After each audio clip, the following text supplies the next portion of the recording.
You know what pisses me off? Racing in a Twisted Metal game. That's what pisses me off. There's a video documentary series quite interesting made by Henry Perez about the story of Twisted Metal with its main director David Jaffe. I mention it because when they started talking about the PlayStation 3 game, David Jaffe mentions that this Twisted Metal should be fully multiplayer, but Sony Entertainment insisted on making a story mode. 70%, 60% of the way through development, Sony came to us and said, we want to make this a $60 full retail title. Can you guys put in single player? And we were like, well, we can, but it's not going to be very satisfying. Okay, that's why it ended up going down that road. It was never like our initial vision to make a single player Twisted Metal again. And one day, David Jaffe came to the office and one of the main programmers added racing levels, without asking anybody. Surely you noticed that I was playing a video very well known in the Twisted Metal community, uploaded by Face Destroyer Incorporated on March 7, 2012. More than 62,000 views in total and more than 1,100 likes. I'm not sure how many dislikes it has before YouTube hides them, but looking at the comments, people's opinion is divided by two different groups. One half agrees with the fact that Twisted Metal didn't need racing levels, while the other half thinks this is one of the best rage videos in the world. Oh, what now, bitches? What? Oh! Personally, I disagree with our friend Face Destroyer. I think Twisted Metal 2012 is cool and witty. Nice. I also really like the racing sections of this game. But I have to admit, in my first time playing, the level shown in the video was, well, very terrible. Unlike the other races in this story mode, where you have to pass through big gates to point A and point B, this last race must be completed by collecting all the checkpoints while the last one is moving. The biggest difference between gates and checkpoints is you can actually miss a couple of gates and finish the race, while in the last race you can't miss a single checkpoint. Otherwise you won't be able to complete the race. That's why your friend is so mad after falling from a rooftop. These stages? Oh! You gotta be kidding me! You're done, man. There ain't no way I can win now. I don't blame him. Surely a lot of players lost interest in completing the game because of this level in particular. It's not impossible to keep going after falling off the buildings. Maybe you will not be able to surpass the other competitors, even less if those are the fastest cars and more agile ones. But you can still complete the level by purest Twisted Metal style, by destroying all the other rivals.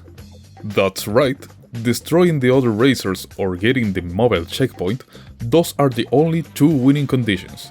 And in this video, I will classify the performance of each one of the playable characters in this level, using a tier list. The main points I will consider are going to be agility and speed to complete the race, power and armor to destroy the opponents, and difficulty to perform the two previous actions.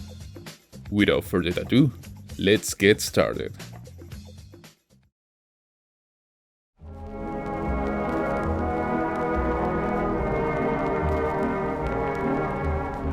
Starting with the only character in the lowest level. Due to his slowness and difficulty driving, his special abilities are not effective in the race. His main special, where Warthog runs over his enemy, it's technically useless because he is not able to reach none of their enemies. And his alternative special, even if it's his best option, it's very slow and Warthog loses speed when he tries to charge the attack, not mentioning his physics. They are very weird. For some strange reason, every time you crash against an obstacle, there's a slight chance for the poor Warthog to get stuck for a few moments, or worse, start flying around in his own place. Also, he is the main objective of Roadboat's Magnet. F tier. I think the best advantage, or even his only one when you pick Midwagon, it's the fact that there's not gonna be an enemy one during the race. Because the difference between the AI of Midwagon and us is they can spam their special, and it's very annoying. Midwagon is very slow, his special is okay for stunning the fastest cars, but he doesn't stand out for any of the 3 points. So I consider it a tier D. You already know why Darkseid is down here in the ranking. It's sluggish and hard to drive. His special weapon is very good at ramming enemies from their front, or while they are stationary, or stunned. But since this is a race, most of the time the enemies will be showing you their back. On the other hand, his alternative special weapon does a respectable amount of damage, but the attack speed of the tree gun scales very slowly. His only positive attributes are his giant armor and his weight.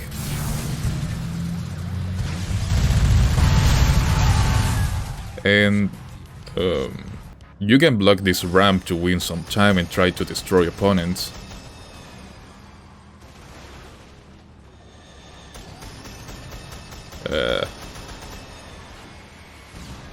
D tier.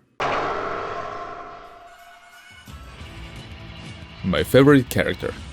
It's not a surprise to be this low in the ranking. He could be even lower, but his alternative special transforms Sweet Tooth into a very agile runner. The size of Sweet Tooth and the fact that you are the player 1 will make you a bullet magnet. But thanks to the flying ability, you can recover after falling off the rooftops, or flying checkpoint to checkpoint. But keep in mind you have to know the place of each checkpoint. C tier. Heavyweight for sure. Junkyard Dog is very resistant. It's hard to be stunned by some big bomb, shotgun or journey. No wait, maybe the journey. But if you get stunned, it will be just a scratch. The only bad thing about this beast is his agility. Not to mention his special weapon. It's not that good at this level. You can do a decent amount of damage to many enemies, just if the game lets you do. Because there's a bug very annoying where the taxi bomb just passes through the ground. C tier.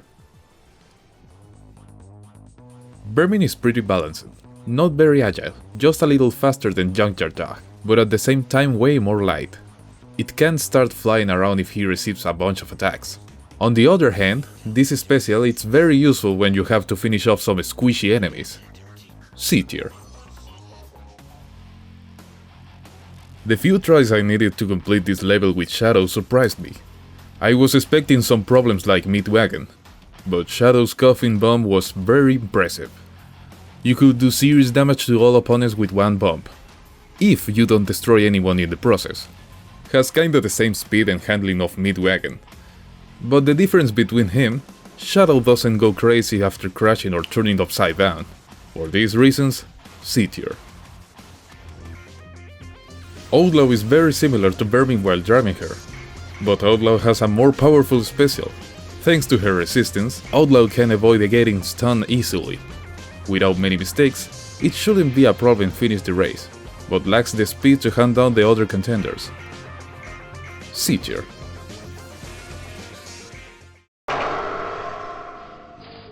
I wasn't expecting Roadboat to be a solid pick. It's far away from being fast, but here special it's a death sentence for many enemy vehicles. If you don't destroy your objective, at least you slow its arrival on the next checkpoint. And if you don't attract anyone with Roadbot's magnet, you probably stun a few racers by just trying to attract someone. Remember, this carries one of the reasons why Warthog is on the bottom of the list, a well-deserved B tier. Judging by the appearance of this motorcycle, it should be one of the fastest options in the roster. Well, technically it's fast, but sadly doesn't match the best runners. And his height is so light that any car bumping with you will cause Rebirth to start shaking around like a pinball. Just if you don't get destroyed first, because Rebirth has the lowest armor in the game. However, he has the biggest energy storage capacity, meaning that you can deploy a ton of power mines in the choke points. Or hunt down some opponents with freeze missile and his powerful special abilities.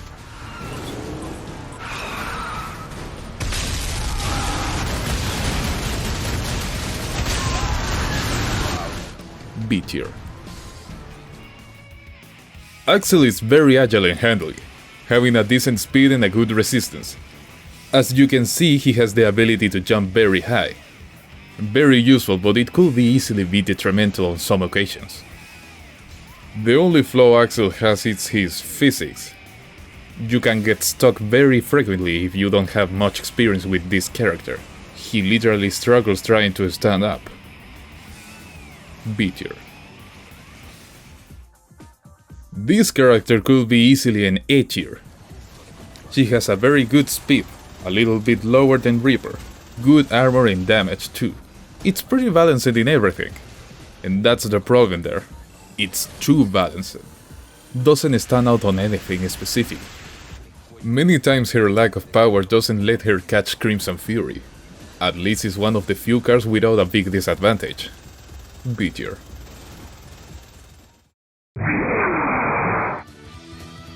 Crimson Fury has the best speed and handling in the entire game. He is capable of losing sight of any other racer in a matter of seconds after completing the rooftop section and jumping out of the parking lot. It's a piece of cake if everything goes perfectly. Otherwise, if you fell down in the previous mentioned place, it is possible to complete the race anyway. But you have to be very fast and agile. But the reason why this vehicle is on A tier, it's because it's low armor and decent damage, making him not very good at destroying enemies. I mean, yeah, it's possible to complete the race by knockout, but it's more complicated than other characters in lower tiers. It could be even harder to do it. For this reason, I don't consider Crimson Fury an S tier.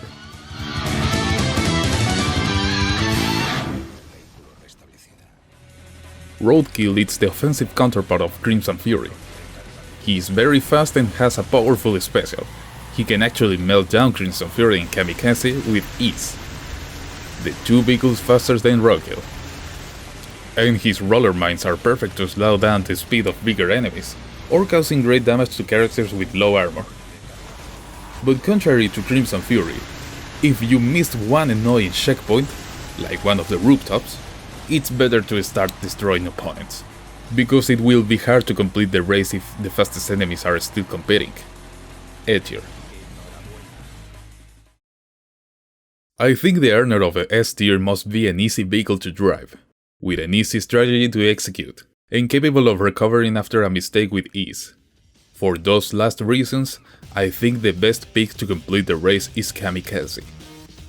His alternative special stunts all the enemies close to him, giving him an easy start without complications, leaving behind the majority of the slower characters, so he can focus on the two biggest threats, Roadkill and Crimson Fury. Kamikaze's main ability doesn't differ much from Crimson Fury.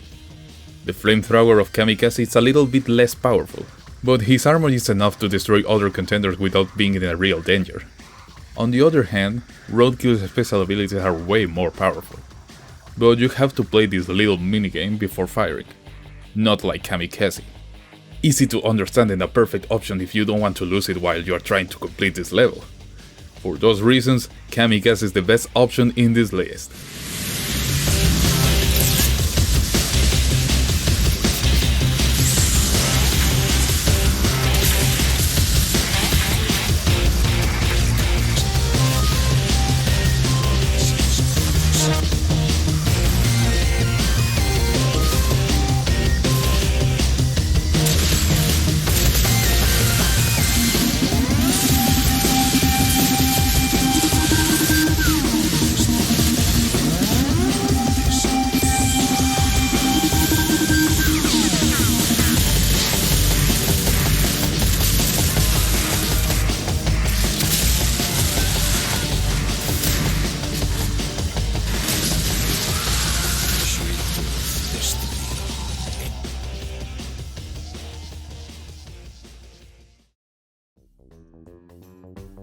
I hope you liked this video. I would really like to know your thoughts on this game, not only about this level in particular, but about all this PlayStation 3 title. Even if you didn't play it, are you okay with Sony Entertainment's decision? Personally, I don't. I think it's disrespectful forcing developers to make a different product from what they intended to do before. But the boss battles we received were awesome. I don't know, maybe it was worth it, but I would really like to see your comments. Love you guys. Thanks for watching and take care everyone. And sorry for my broken English.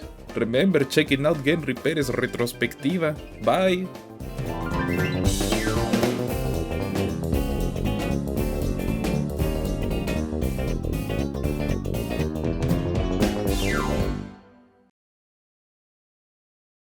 The reason there's racing in Twisted Metal, which is the stupidest thing in the goddamn world, and I hated it, the reason it stayed in is because we didn't want to piss off the main network coder and his buddy who put it in. without anybody asking them to do it. They thought it was great. We're like, you know what? The bread and butter of this thing is going to be the multiplayer. Don't piss them off right now. We need them.